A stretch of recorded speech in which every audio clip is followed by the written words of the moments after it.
Hello, welcome again. And today in this video, I am going to be talking with Vanessa Nixon, who is a traditional naturopath, a homeopath, and an herbalist. And she specializes in working with women who are in the midlife phase of their lives. So today, not surprisingly, we're going to be talking about menopause as a spiritual initiation. And that topic is so related to so many other aspects of this symposium. And I was really excited to connect with you, Vanessa, and to have this opportunity. Thank you so much for being here. I am thrilled and delighted to be here. I feel so honored that you have invited me to be part of this symposium. So thank you. Yeah. So one way we could start is, what is important to you about this idea of menopause being a spiritual initiation? What calls to you? What brings you to this topic in general in your life and in your work? Why is it so key for you? That is a really great question. I think there are many things that have brought me to this point in my life and in my work. And one of the things is that I just recently went through menopause in the last few years. And so I experienced firsthand the transitions that women go through during this phase of life, the challenges that those transitions often bring, and also the opportunities that come out of those challenges. And I have found it to be really very profound in my life, this period of my life. And there have been so many realizations and insights that have come up for me, and so many opportunities, personally and professionally. And along with that, I see a lot of my clients and a lot of friends and colleagues I see really struggling through this transition because of a number of things, one of which is sometimes the symptoms that go along with this transition of menopause can be so challenging that it's all consuming. And that just makes all of the other challenges, the other transitions during this time of life seem so much more overwhelming. I also see women struggling through it alone, because in our society, menopause is still somewhat of a taboo subject. We don't talk about it. Even as women, we don't talk with each other about it very often. I feel like it's just starting to be brought out and talked about as a natural and normal and healthy part of life for women. And I also think it's a huge struggle for a lot of women, because our society also frames menopause as an illness or as a disease or as something that needs to be treated. We also go through life thinking, with our society really focused on youth and what that looks like and what it feels like, that we feel kind of invisible at this phase of life, or we feel like our life is over, like the best years of our lives are now in the past and we don't have much to look forward to. And so I really feel like it's important to help empower women, to support them through this transition, and to help them feel empowered and kind of reframe these conceptions, these misconceptions that we have about menopause and midlife, and really support women to see that this can actually be the most powerful phase of your life, Mm. because we have gained so much wisdom, we've gained so much experience, and we have the opportunity to really dig deeply and bring out our gifts and our talents and bring them out into the world in a much bigger, more impactful, and more meaningful way at this time of life than many of us ever had the opportunity to do at any previous time of our lives. So I really feel like there's so much opportunity, but we need support. We need to reframe the way we think about this time of our lives. And we need to look at what society has conditioned us to believe, and really kind of take that apart, tease out what we want to keep with us and what we want to let go of Hmm. as we move forward and step into this new chapter.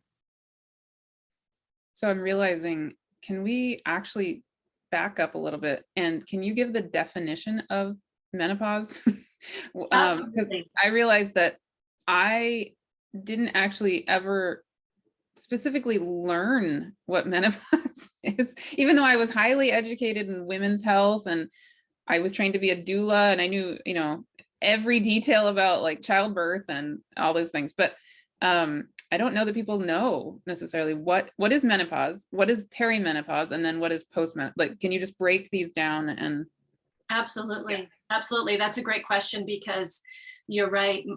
Most women don't know the technical definitions. Mhm.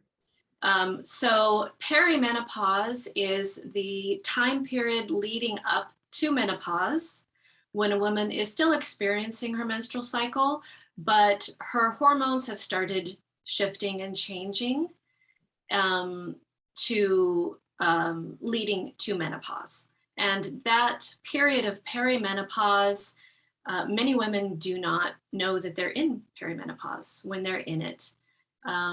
Many women don't even really think about menopause until their cycle changes. And with some women, it just stops. And then they're in menopause. And in Wow. other women, these changes, these transitions to the hormones and the menstrual cycle can last 10 years or so. So it really varies. It's very individual for each woman. But perimenopause is that period of time when hormones are starting to change, the menstrual cycle starting to change. And then menopause is really interesting because it only lasts a year. The technical medical definition of menopause is when you have gone without your menstrual cycle for 12 months. Interesting. So you don't actually know you're in menopause until after you're done with menopause, because then you can look back and say, oh, it's been 12 months. Mhm. So, okay, now I'm pretty sure I just went through menopause. And the reason it's 12 months is because generally, if you've gone a full year without a menstrual cycle, you probably won't get any more menstrual cycles after that. So it probably means you're done with that phase of your reproductive cycle. Mhm. During perimenopause, you could skip 3 months and then have a cycle, or you might go for 6 months and then have a few cycles. And so that's why once you have gone 12 months, then you can probably be pretty sure that you have gone through menopause. Mhm.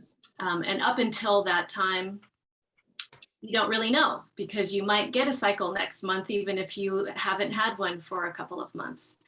And so then once you've gone through that 12-month period of time of menopause, then you're postmenopausal after that for the rest of your life.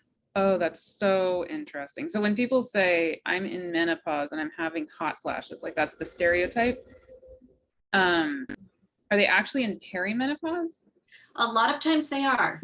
Okay. But again, they might be in menopause and they just don't know it yet because it hasn't been 12 months. Okay. And this is the technical definition. And I think, just as women, a lot of times we just say, I'm in menopause. Hmm. But yes, that's the technical definition. Fascinating. And of course, those definitions were probably written by men. Yes. Like, yeah. Huh. Yeah. Anyway, I wonder if those, as a side note, I wonder if those words and those definitions might change over time, but I don't, again, I'm not. That's a great question. I wonder if they will as also. I think it's possible. Hmm. Fascinating. Yeah. And just to say, I'm 45. So in my life, I'm guessing I'm somewhere in perimenopause and I don't know it. That's my guess. So I just want to give that caveat that I'm hearing you and I'm listening. I'm holding this space as someone who is at the beginning of probably that whole journey. And so I'm not speaking from experience on the other end or anything like that. This is wonderful and beautiful for me to be hearing your wisdom on it. It's, yeah, as Well, I'm guessing lots of listeners will be on all over the place and all genders. So, this is right, wonderful. and I think it's important for people who aren't yet in menopause, who might be in perimenopause, to know this information. Yeah. And to understand that, yes, maybe these shifts that I've been experiencing in my life actually are correlating with this transition of menopause. Maybe I'm in perimenopause and what I'm experiencing is actually some shifting of my hormones. Mm. And because, as I said, probably the majority of women don't realize it Right. while they're in it. And I'm just reflecting as you're talking how much, as a very young woman, in my 20s, late 20s, when I was, going to have babies, all of my female friends, every one of us was talking about everything under the sun having to do with fertility, getting pregnant, being pregnant, the losses of pregnancy, the difficulties, the challenges, every nuance of our feelings around pregnancy, childbirth, every way you could possibly give birth. We knew every detail and we talked about it ad nauseum, right?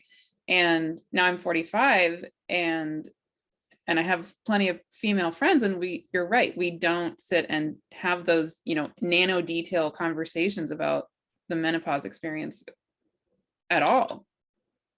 That's Right. fascinating. Totally fascinating. Why not? It is. It's Yeah. really interesting, and I think it does come a lot from conditioning in our society. I know that in generations past, 1,000 years ago or a few hundred years ago, it was a different picture. We had our villages, our tribes. We had the women who would support each other through every phase of life. We had our elders who were postmenopausal, who we looked up to, and who could help those of us that were younger make these transitions.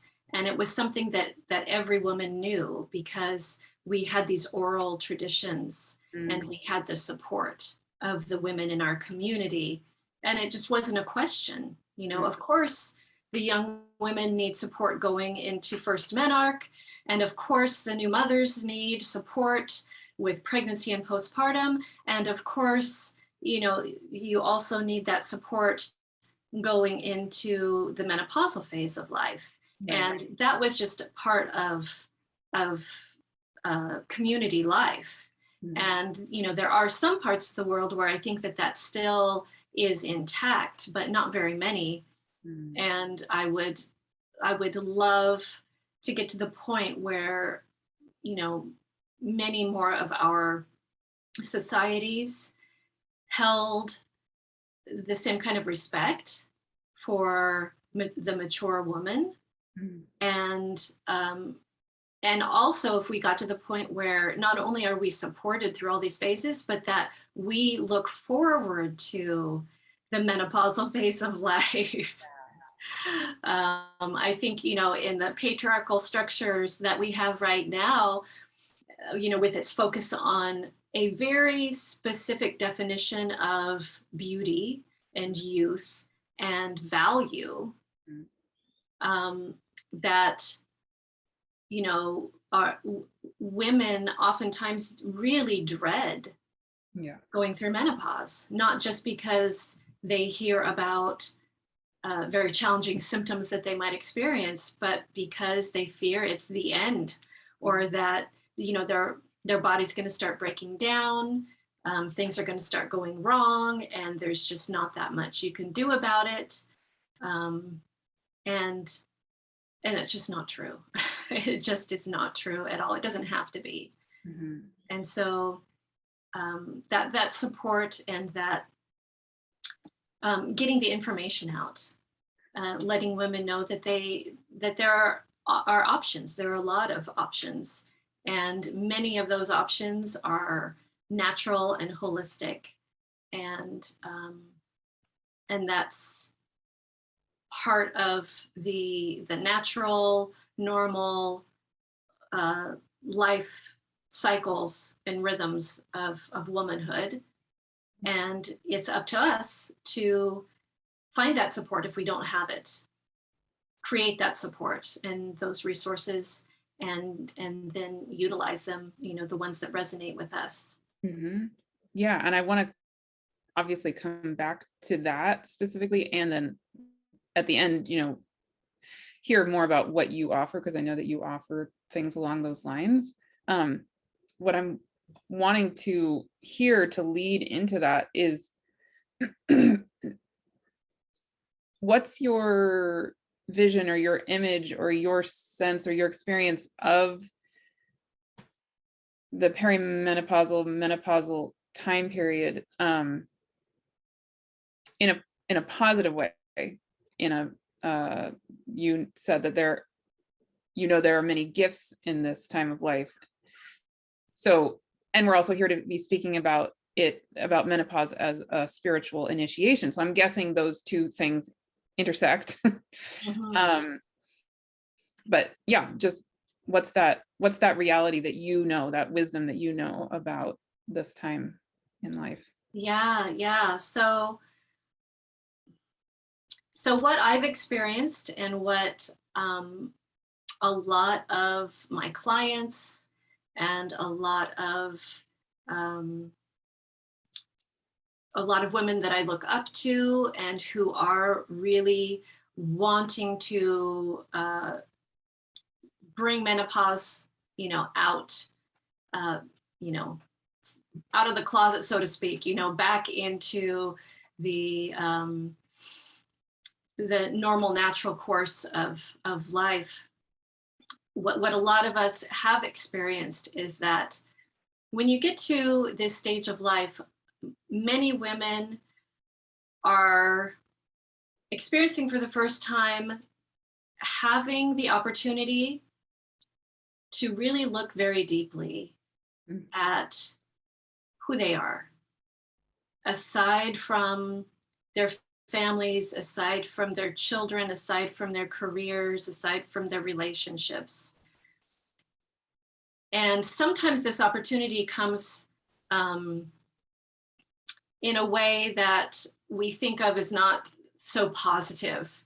A lot of women at this time of life are going through divorces. They're going through career changes. They're moving into new locations. Their children may be growing up and going out on their own, and they're empty nesters for the first time. They may be caring for aging parents. So all of the roles that they've identified with can be shifting and changing and transitioning at this time. But what a lot of women feel, especially as their children are older and maybe out of the house and on their own, is they have this opportunity for the first time to think, well, who am I now? Now that I'm not in the caretaker role for my children, or a lot of women are getting divorces or their relationships are changing. And, who am I separate from this relationship? Sometimes it's the first time they've had the opportunity to really look deeply at that. And so I think this is one of the places where this opportunity for really creating the life that you want and making the impact in the world comes from. Mm. And I think that every period of life that can be looked at as initiation, as an initiation, has some component of a challenge, or something that you have to really dive deeply into. For some women, I think it's the dark night of the soul, whatever phrase you want to give that time when you are really forced to look at, where have I been? Who am I now? Who do I want to be in the future? What do I want to do in the world? All of these questions come up. And sometimes our symptoms force us to slow down so that we can really look at what's going on inside of us. And so, I invite women to not just think of what's happening to them, but what's happening for them. How is this a gift? That's, what are the opportunities here that are being presented? And I think another piece of it is that, one of the things that one of the concepts that we kind of have ingrained in us about menopause is that your life is over. Like you grew up, you maybe got married, you maybe had children, you maybe had a career, and all of your most productive years are now over. And there's a piece here that I think really needs to be unpacked, and that is your reproductive phase of life is over. If you chose to have children, once you are in menopause, you're not going to be able to naturally have children again. And if you didn't have children but wanted to, that can be a time of grief. And I think it's really important to look at that, at what your feelings and experiences are around that, because there is a part of your life that is coming to an end. And sometimes we need to stop and grieve that.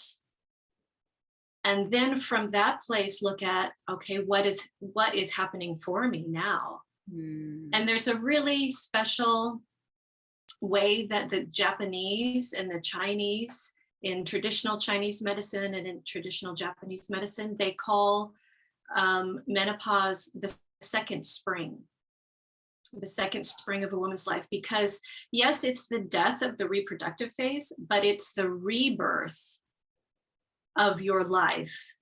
We still have womb space, whether we have a physical womb or not. We, as women, we have a womb space that is our creative energy. And we used to use that to potentially, if we wanted to, birth children into the world. We still have that creative space, but now instead of birthing children into the world, we are able to switch our focus and birth new projects into the world, birth new relationships, new communities, new careers. And I think that is one of the opportunities we have, is to see what's happening for us here, bringing all of our wisdom that we have gained, all of our experience, all of our talents and gifts, and what do we now want to birth into the world for this next phase of life. And I think that those are key parts of this spiritual initiation. Is we're learning who we are now, outside of all of the other things we identified with in our lives previously. And we're learning what we want to create, what we want to use our creative energy to birth into the world. And that's why I say this can really be the most powerful time of our lives, because we still have that creative energy. And some people, especially in the women's mysteries traditions, talk about the fact that that when we are in menopause, because we no longer are bleeding, we have even more power. We have even more of this creative energy inside of us that we can then channel and um, and make a really huge impact. Yeah, we're not releasing it every month, essentially. Right. Yes, and I have to say, one of your other speakers, Vivian Monroe, was one of the people that brought that that concept back to light for me, about how potent that is for women to realize that, that is really powerful. And we do have the ability through this spiritual initiation to direct that energy into what we want to birth out into the world. Yeah, I'm thinking of an experience that I had a year and a half ago or so.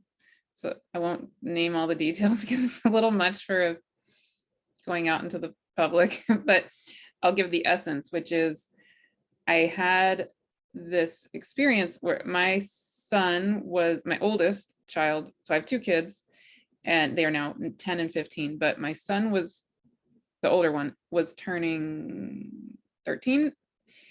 And I had this visceral experience of, anyway, long story, but I had an experience where I, on a body level, realized that I had this threshold that I needed to cross, and that he needed me to cross as his mother, of me letting go of him as my baby, like in my body, that my body was still carrying, specifically my uterus was still carrying this knowing that he is my baby, right? So this is pre-menopause, because I'm not in menopause yet, and this is a year and a half ago, but it feels related. So I had this biological experience where I suddenly knew it wasn't even voluntary, just out of nowhere. I had this experience where I started crying and, wailing, like this grief that just started coming out of my body. And it was literally my uterus letting go of my baby, who was 13, like almost 13 at that point. And so the way that feels connected to what you're talking about is that these are not just ideas. Like this is an actual biological thing, a biological transition that we go through. And I'm guessing that when I go through the transition of menopause, I'm guessing there will be some wisdom that's going to come through my body similar to that experience that I can't even think of in my mind, right? And again, so what the key to me here is that the wisdom is it just exists, and it is a bodily wisdom, not a mental one, and maybe also informed by a mental one. But I'm just curious if you have any thoughts on that. Or I think that's beautiful. And yes, it definitely, I agree. It is a physical transition that you are going to feel in your body in various ways.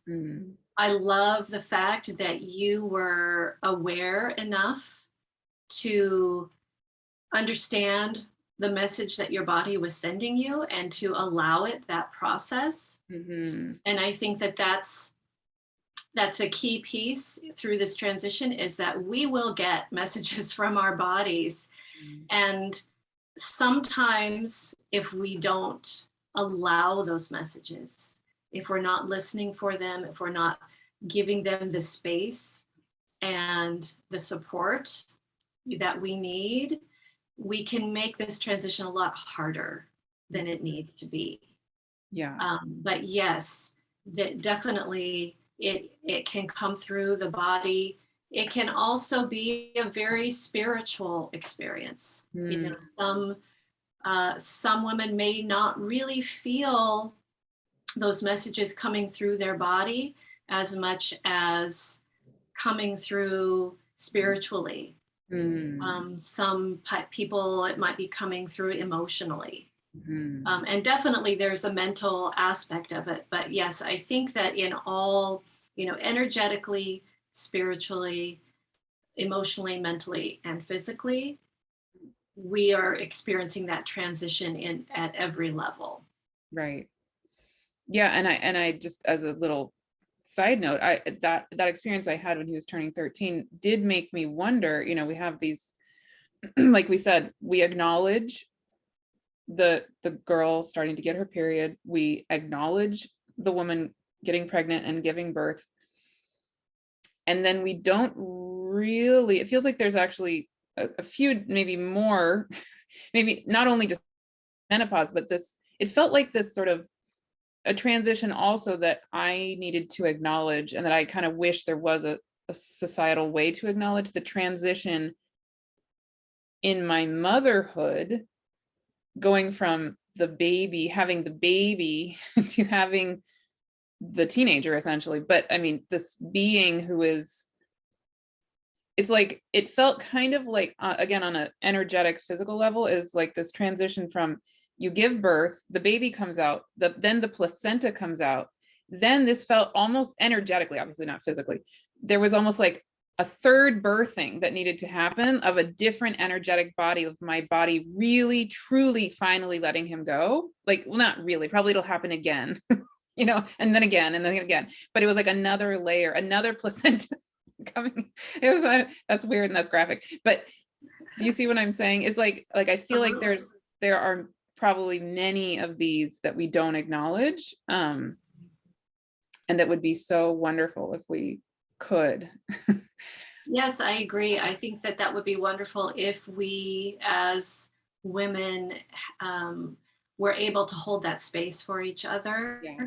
And whether it's in a ceremonial or ritual manner, or just being there, you know, to help acknowledge that, yes, this is another stage of motherhood, or this is another stage of womanhood. Right. And we need to honor that right now.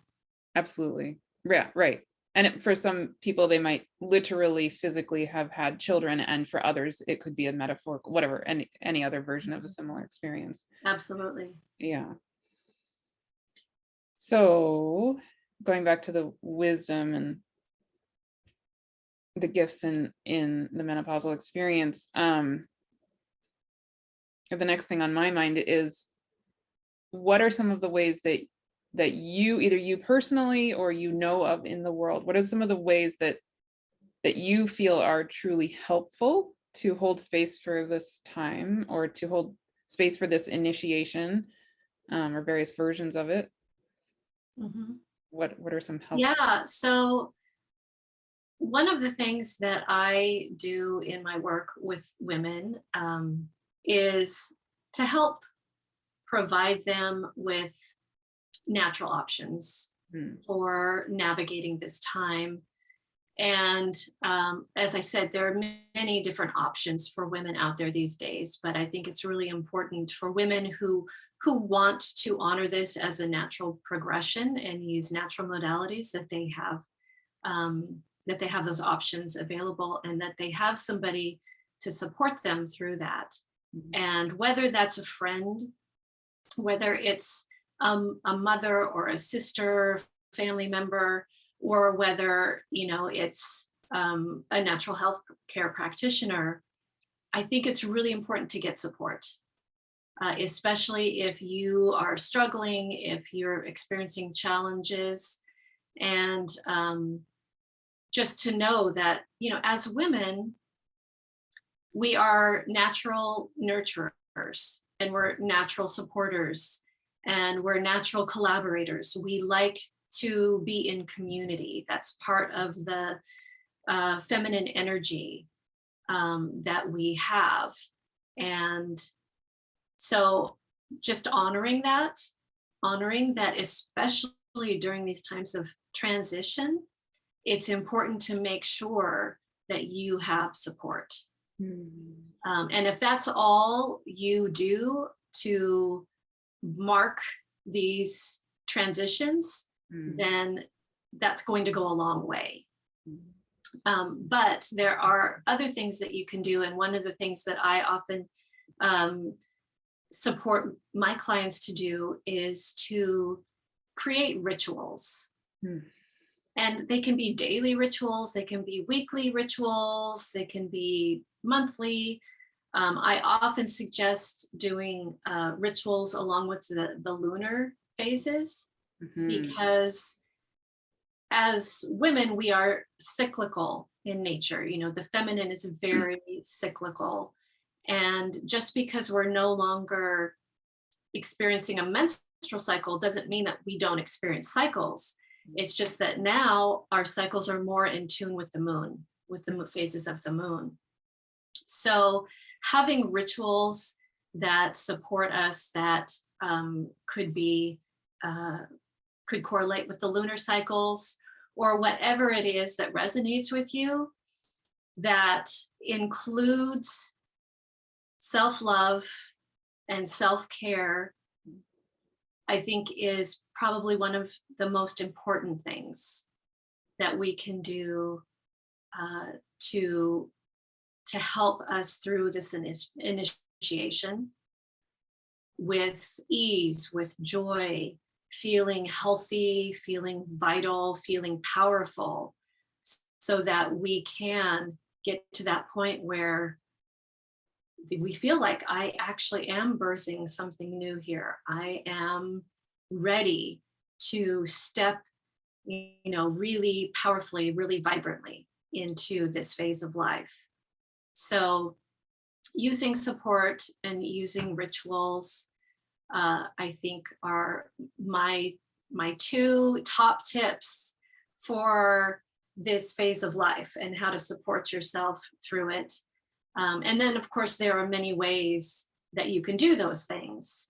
And one of the things that I do is to try to help my clients to have a full, natural medicine chest full of tools and techniques that they can pull out and use in those rituals and use for support. So yeah, I want to hear more about that. I'm assuming, and you tell me if I'm wrong, that some of these natural remedies would be related to some typical physical experiences people are having.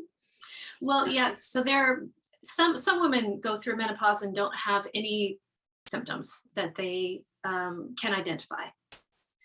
More often, women have some specific symptoms that most of the time seem very specific to the menopausal phase of life. And that can be hot flashes and night sweats. It can be brain fog and some memory loss. It can be weight gain, especially around the middle. It can be insomnia. It can be low libido and vaginal thinning of the tissues. There are so many different things that can be occurring, and some women experience them all, and some women experience one or two, and some women don't experience any of them. But yes, so a lot of the natural remedies that I help women with, help support them with, are remedies that are geared specifically toward helping to relieve those specific symptoms that they're experiencing. Amazing. And so then, and you, it sounds like you sometimes recommend pairing those remedies with the ritual experience. Absolutely. One of the things that a lot of my clients like to do, because we are so used to caretaking of other people. Mm. I really like to encourage my clients to create a morning ritual and an evening ritual, and include some of these natural remedies, whether they be, herbal teas or a homeopathic remedy or aromatherapy or some kind of meditation, maybe it's movement, um, into a morning ritual and an evening ritual that's going to support what they need. And again, it's very individual because every woman experiences this time of life differently. But they might have some kind of nutritional shift, a change of their diet that I might recommend to start their day with. And maybe an herbal tea, maybe some sort of movement ritual, and maybe they light a candle while they're doing it, or listen to some, meditative music, but make it really lush and nurturing and something they look forward to, and not just, oh, I've got to change, what I eat first thing in the morning, or, oh, I've got to, I've got to take, this tea, or, Right. reframing it. So instead of, oh, I have to make all of these changes to increase my health, which can sometimes feel overwhelming, to, ooh, I get to get up and do this really wonderful, nurturing ritual. And the same thing in the evening. Many women do experience insomnia at various times during their menopausal journey. And so creating a really relaxing, nurturing, nourishing nighttime ritual that really sets them up to have a wonderful, restful sleep can make all the difference. And so having the support so that you can pinpoint, where are these areas that maybe I haven't been loving myself? Where are what's the root cause of some of these symptoms? Is it because I've been ignoring this part of my health? A lot of times, I'll just tell you, the root cause for the vast majority of women that's underlying the menopausal symptoms they're having is stress. There are so many things that are changing during this initiation, during this transition. And a lot of those things can be wonderful things, but they're still stressful. And cortisol is one of the master hormones. Yep. And whatever's going on with cortisol is going to affect all your other hormones. So, if you are thinking that your estrogen, your progesterone levels are shifting and, one's too high or one's too low, I encourage women not to focus on that, but to focus on the cortisol, because that's ultimately what is causing the fluctuations to be to wildly fluctuate. There is going to be a drop in those hormones because they're supposed to be. We don't need the same levels of reproductive hormones coursing through our body when we're no longer in the reproductive phase of life. So those hormones are supposed to come down, but they're not supposed to fluctuate and give us really, challenging symptoms. So keeping the cortisol at a manageable rate, a really healthy rate, will help. It'll have a trickle down effect, and it'll help those other hormones to just reduce at a more manageable, natural rate instead of having all kinds of fluctuations. Right. And that applies to all of life, for all life forms. Exactly. All animals, at least, that's true. No matter who you are, what part of life you're in. Yeah. Yes. And what relieves stress for us at this time of life can be different from what relieves stress for us at other times of life. For many women, especially the movement and exercise, earlier in their lives, really extreme exercise, or just hard workouts could be a source of relieving stress for them. And so when they get into menopause, it's not working the same way, and so they just exercise harder and longer and harder and longer, and that actually makes the problem worse, because at this time of life, generally for most women going through menopause, what their body needs is more rest and more nurturing. And so switching up the kinds of movements that they do to more gentle, not the hard, long workouts, but making sure that you're moving and you're doing exercise that allows more flexibility, and then maybe some weight bearing. And weight bearing is anything where you're standing upright and bearing the weight of your body. It doesn't necessarily mean you have to use weights, but just, and again, part of that is listening to your body's messages. And sometimes we're just so used to the go, go, go, go, do mentality in our society that we don't take the time to really listen. Like, is what I'm doing actually serving me? Is it nourishing me? Is it bringing me joy? Is it making me feel healthier? Or is it actually contributing more to the stress that my body is under? And it really does take a concerted effort, a intention to listen to your intuition, to find that inner wisdom. That's one of the things that's I feel is so important for women to understand, is we do have the inner wisdom to know how to be healthy, to how to keep ourselves healthy. It's a matter of tapping into it and having the support to do that. Absolutely. Your body will tell you what you need.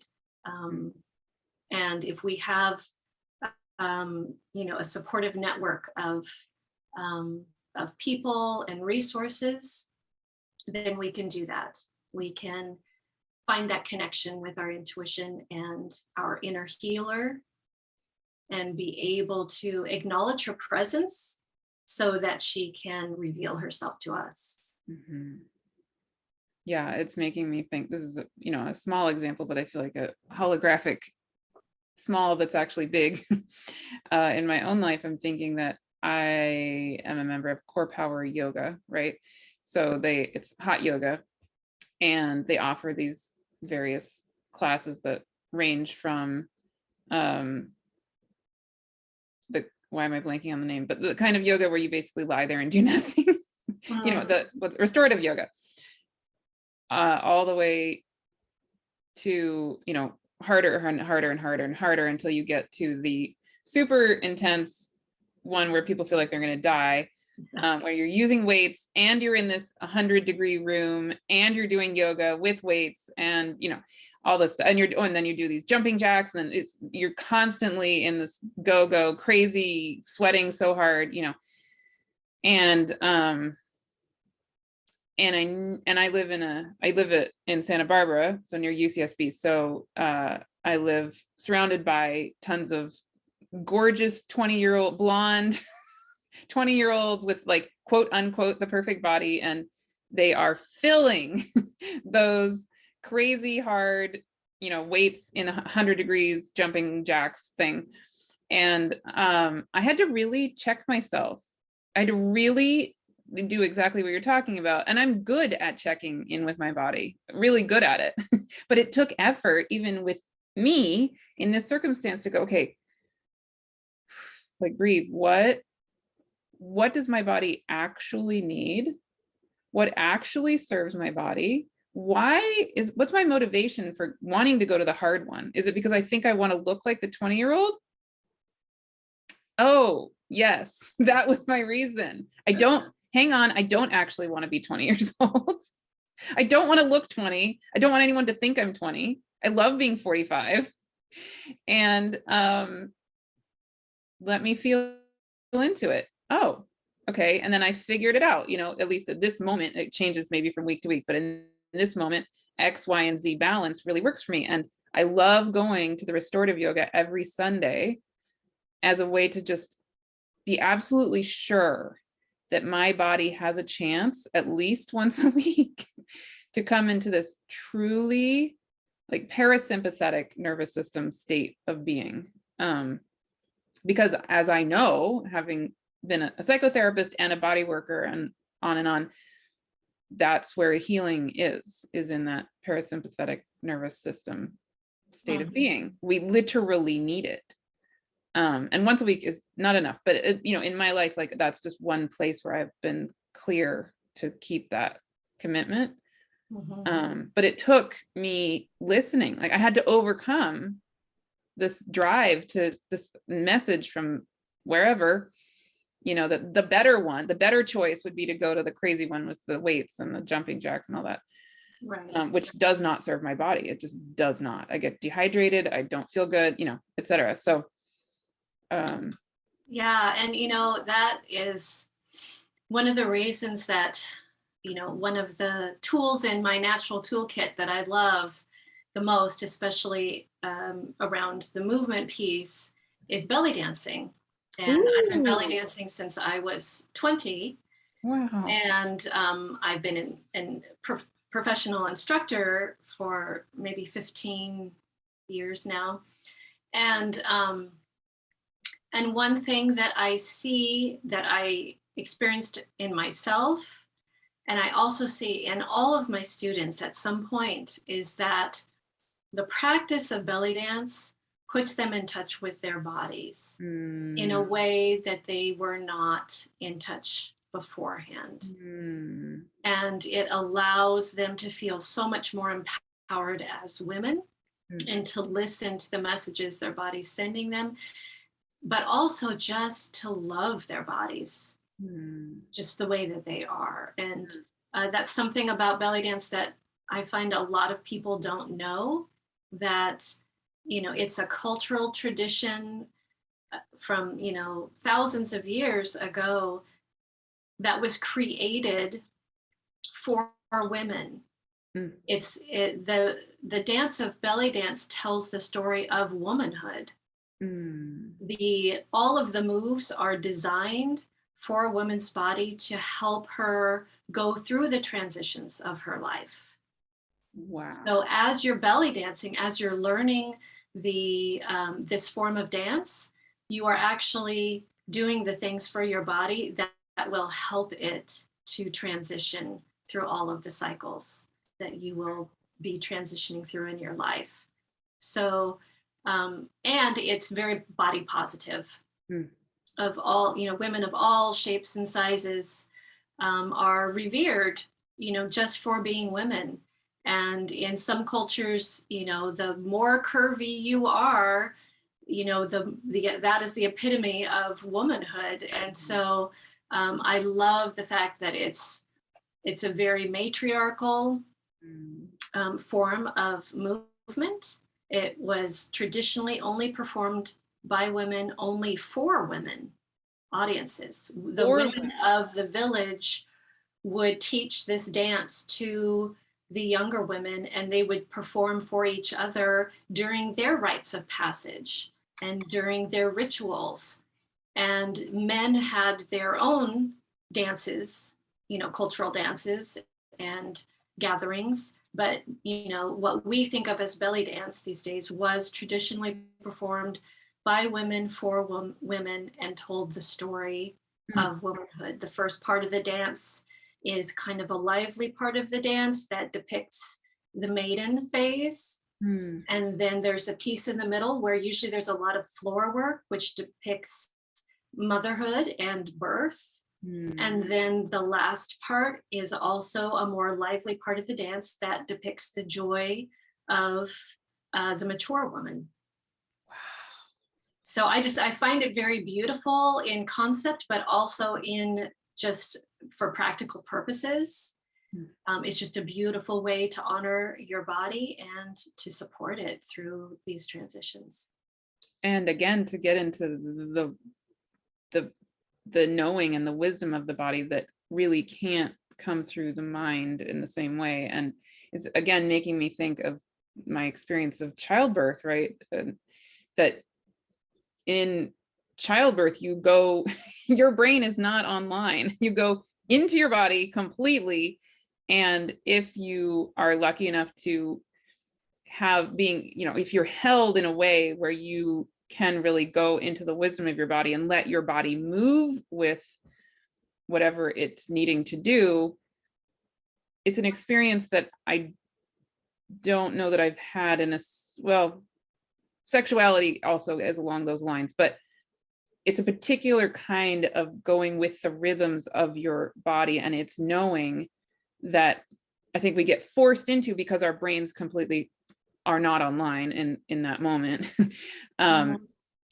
and I've often felt like in this time of life and moving on in other times of life, that there's still a way, there's still certain energetics that are needing to move through my body and move through all of our body, again, regardless of gender, really.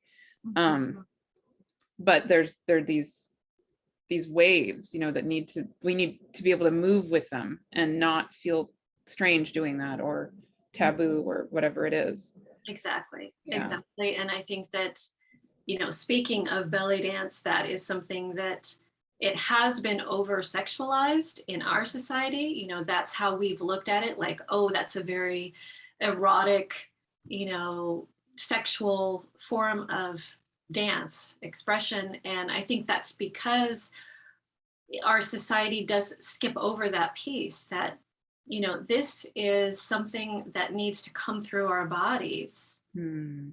especially with belly dance, because these moves are about womanhood, about Yes. our bodies moving the way they are designed to move. And we don't understand that. And so we kind of sexualize it, Right. and and certainly belly dance can be a very, an expression of sexuality and sensuality, but at its core, it's about tapping into the way that your body wants to move as a woman and what's supportive of your body moving as a woman.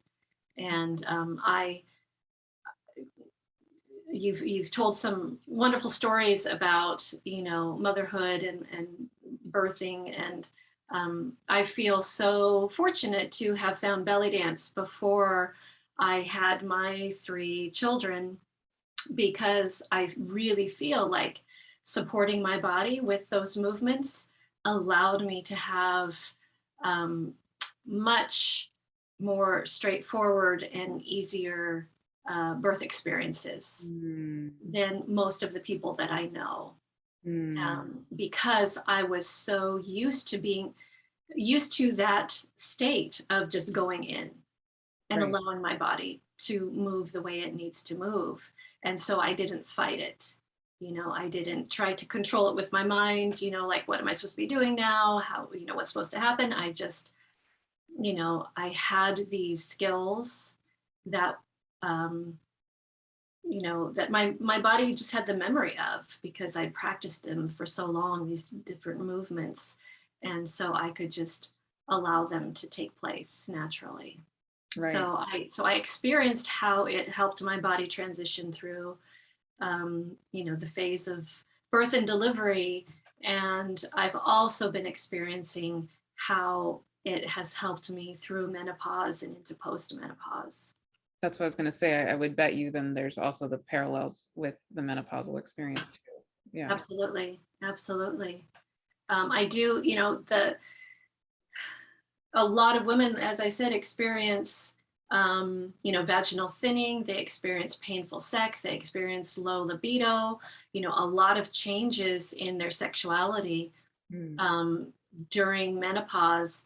And it's interesting because some women have the best sex of their lives after menopause, and other women experience a lot of a lot of challenging symptoms, a lot of dryness, a lot of pain and discomfort.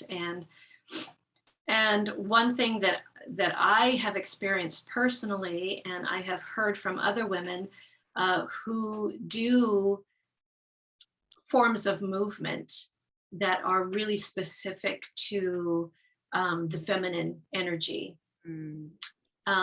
is that, I haven't experienced those challenges around sexuality. And, I went through a divorce while I was in menopause and had a lot of changes going on in my life, a lot of stress. And then, experienced dating for the first time really ever at 50 years old.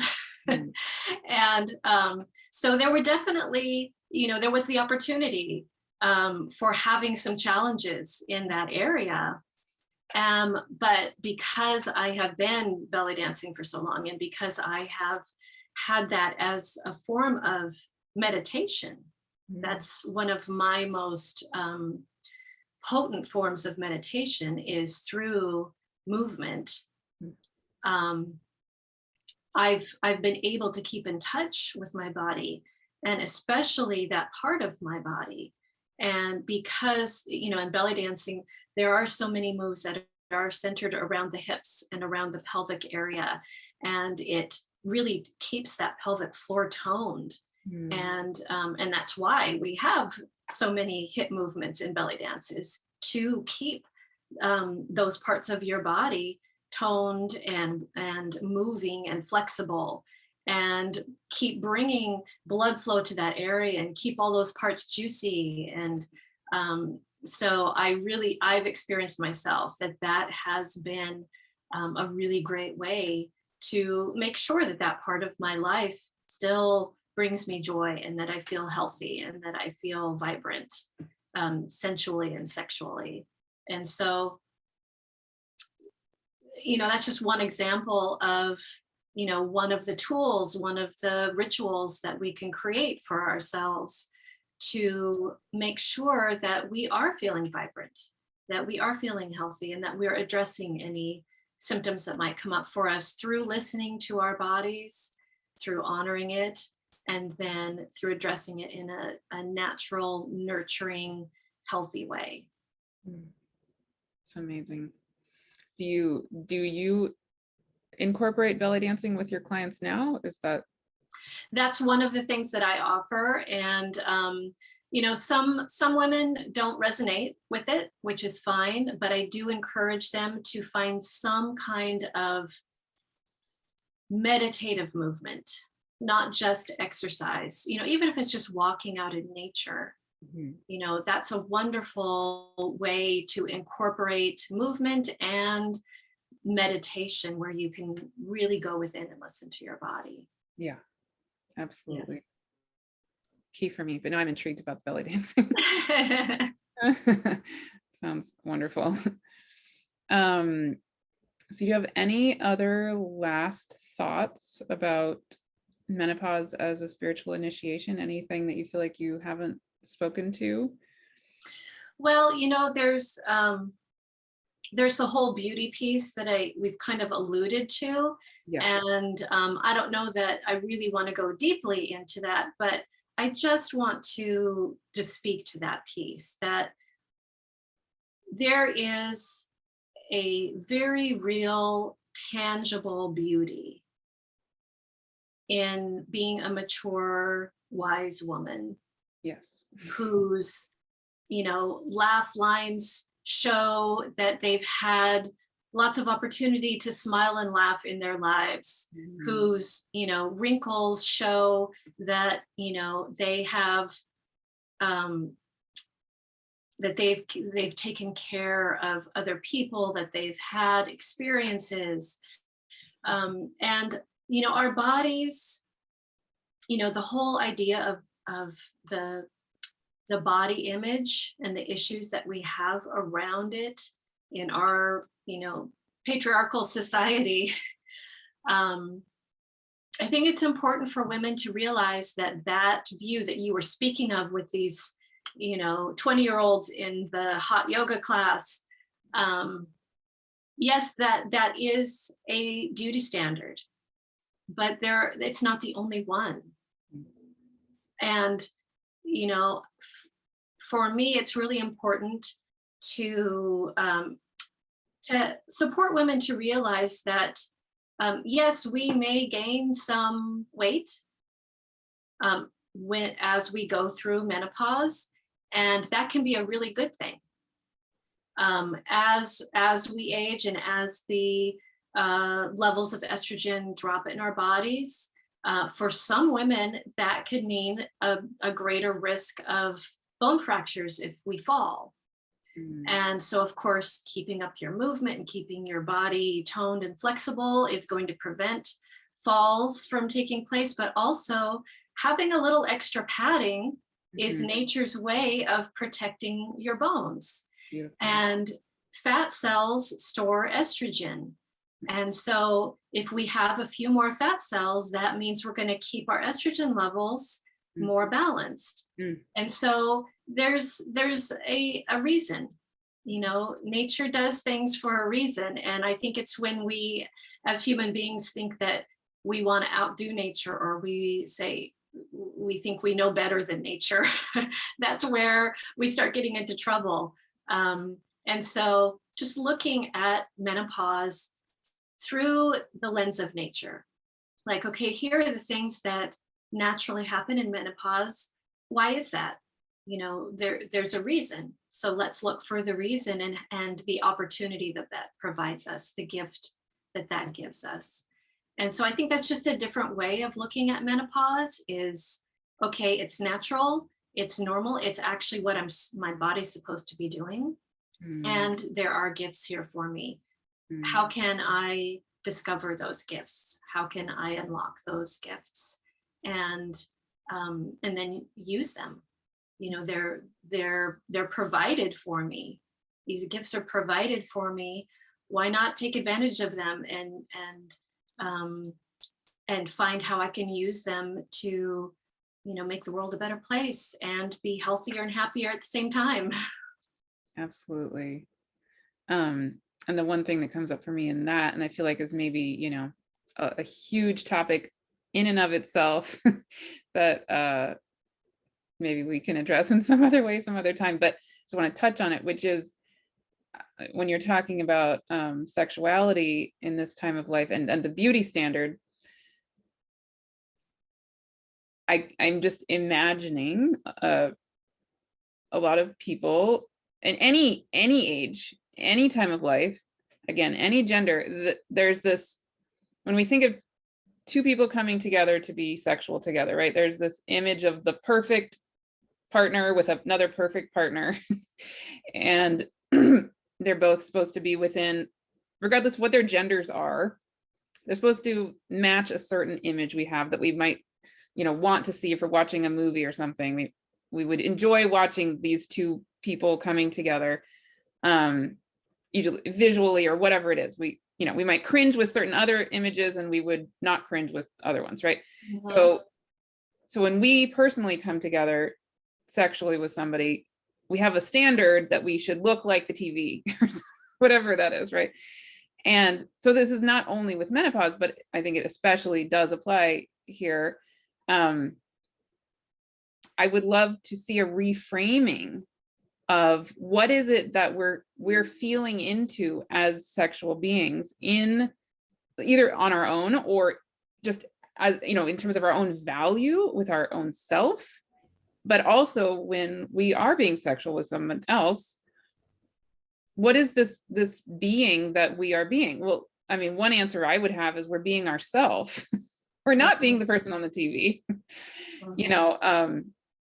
So like I said, I think this could go on for another 3 hours, but do you have any immediate thoughts with that? I do. And I think that, again, this is actually goes back to what I was talking about when I said that sometimes the symptoms that we have are not just happening to us, they're happening for us. Because women, as I said, often do experience dryness. They experience thinning, the skin of the vaginal walls gets thinner, and they experience some discomfort. They might start experiencing some, not accepting their bodies and how their bodies have changed, and wondering if their partner or a potential partner is going to accept their body in this new, this new image that we are living, once we become menopausal. And I have to say that definitely came up for me, having, gone through a divorce. And then, after being with this same man for 20 years, Right. and then dating Mhm. as a menopausal woman, Mhm. was like, okay, am I still going to be considered attractive, desirable? What is sex going to be like, Yeah. at this time of my life? And so I think these symptoms often come up for us so that we can address this part of ourselves, the sexual part of ourselves, Wow. that we might not have even thought about before in our lives. Wow. Because we were in a very different mindset, or we were having children, we were focused on other things. But now Mhm. this forces us to say, who am I as a sexual being at this part of my life? Mm. And as we start addressing our symptoms, we have that opportunity to go deeper and say, okay, who am I as a sexual being? What do I want? How do I experience pleasure? The way you experience pleasure may be different than the way you experienced it before. You may not have known before exactly how to experience pleasure.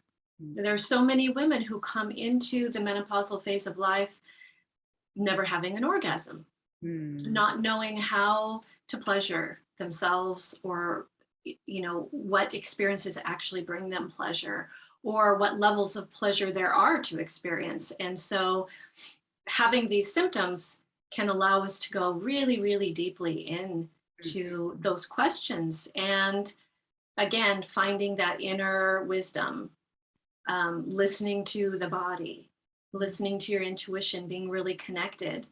I know for myself, I have really dived very deeply into the idea of being seen and heard, Mm. which was something I grew up very shy. I was very quiet. I never wanted to be noticed. I never wanted to be the center of attention. If you asked me to speak in front of hundreds of people, no, thank you. I'm, not interested. And all of this started coming up for me through my initiation of menopause, and it touched my career, my business. It professionally, it touched my relationships. It touched on my sexuality. All of those areas of my life were kind of all bound together in this one issue of not feeling comfortable being seen or heard as I truly am. Like, Wow. I didn't want people to see who I am authentically. Wow. I kind of had a facade of who I thought I should be in front of people, in front of a partner, in front of clients, in front of colleagues, because my authentic self might be too much, or too woo woo, or too alternative, too out there, or maybe not enough, you know. And so that was part of my initiation of menopause, was really exploring how that touched all the various areas of my life, and what I needed to do to feel not only comfortable but confident Mm. being seen, Mm. being heard, and putting myself out there in a really vulnerable way. Amazing. Yeah. Yeah, absolutely. I can relate to a lot of that. Again, not quite at menopause, but still, just the idea that I think this would be very different for every person. But in my life, I think I started out my young adulthood with this set of ideas, things I wanted to accomplish or do or experience in my life, such as I wanted to get married, I wanted or in some kind of partnership. I did end up marrying a man, I wanted to have children was my number one priority in life. And I had 2 children, and I wanted a career. And I was a social worker, a psychotherapist for a long time. And then I left my marriage. My kids are getting older, and I left social work, right? So now, I mean, I'm still raising my kids, and that's still central to me and to my life, and it always will be. But I do have this sense suddenly of, in the last year or 2 or 3, being at the beginning of a launching pad, in a sense, where I don't need to get married again. I mean, maybe someday I would love, partnership, certainly, but I don't need the whole wedding and the dress and the this and the that and the, I'm done. Like, I've done it. Thank you. And I'm good. And I certainly don't want to birth any more children. I love my kids, and it's perfect the way it is. Yay. And I've done the quote unquote career thing. And now the rest of my life, this whole second half of my life coming up is literally just what is like between me and the divine,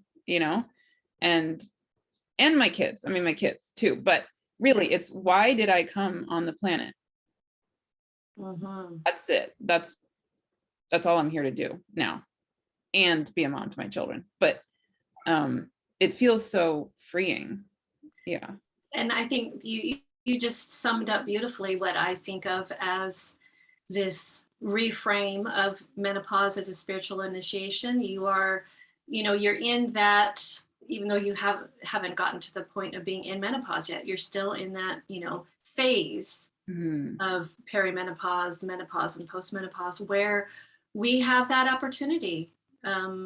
You said so eloquently, to look at this next half of your life and say, okay, what is it that I am here to do? What are my gifts and my talents that I want to serve the world with?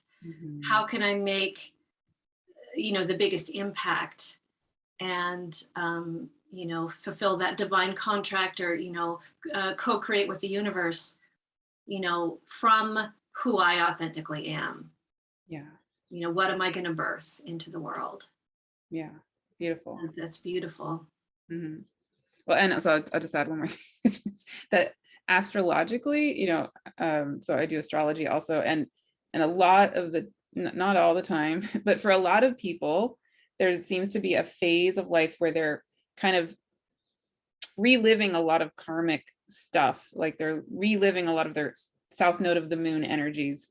So they're reliving lots of the structures and the messaging that they've had in previous lives, and then also in the childhood or whatever. And then there comes a point, and that reliving of that karmic stuff is really important, like really key to then transforming, in the way that maybe we came here to transform. But then there's often, I feel like, a turning point, and it sounds like for a lot of people, a lot of women, probably this menopausal time and this midlife time is this turning moment where we go, oh, okay, right, I lived out that stuff that I brought into this life, and now what? Like, now I'm ready to kind of move on to the other side, the balance of it, and the openness, and the purity of, again, who I am as this being of the divine, not constrained by the things that I now maybe have transformed. And I'm glad I had the chance to heal, and I'm still healing or whatever, but it's a transition moment where we can then move on. Yeah. Absolutely. I think it's a very potent turning point. And I think that if we, as as people who are going through menopause, or know they're going to go through menopause, to really reframe this as, this is a great opportunity. Yeah. So to, for all of the reasons you just mentioned, and we've talked about now, it's a wonderful opportunity to make this the most powerful time of your life. Yeah. Thank you so much. I can feel it in my own body, like a shift just from listening to you, and it's a gift for me. So thank you so much. Welcome. Thank you for saying Yeah. that. Yeah. And I look forward to hearing from people listening to this. I would love, love, love to hear any reflections, thoughts, and comment. Absolutely. Yeah, I would love to hear it. So in terms of connecting with you, what's the best way to contact you? What are you currently offering? What would you? Yeah, thank you. I have a website, herbsofgracehealingarts.com, and contacting me via email is a wonderful way to contact me. Vanessa at herbsofgrace.com is my email. And I have a Facebook group that is dedicated to supporting women in perimenopause, menopause, postmenopause. It's called You Can Feel Marvelous in Midlife Naturally. And so that is one way that I really love to support women. And I also have one-to-one programs where I work with women specifically on their unique set of challenges and whatever they need support on during this phase of their lives. Wonderful. Beautiful. Okay. I feel like there was one other thing that I wanted to say before we ended. I'm trying to remember what it was.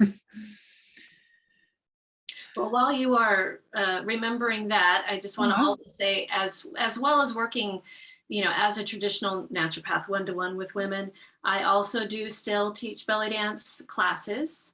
Wonderful. And I am the owner of my own handcrafted line of natural mineral makeup. Oh, right. It's an all natural cosmetics line because I really want to have that natural, healthy option available for women who like to adorn their bodies, with makeup, but they want to do it in a really healthy way. Beautiful. I will look at that for sure. Beautiful. Well, yeah, thank you so much. And I will put all of this information next to your video and on the video. And this is, again, really a gift. Well, this has been an honor and a delight to speak with you. And thank you for inviting me to be part of this symposium. I know it's just going to be so impactful for so many people. So thank you for creating it. Thank you.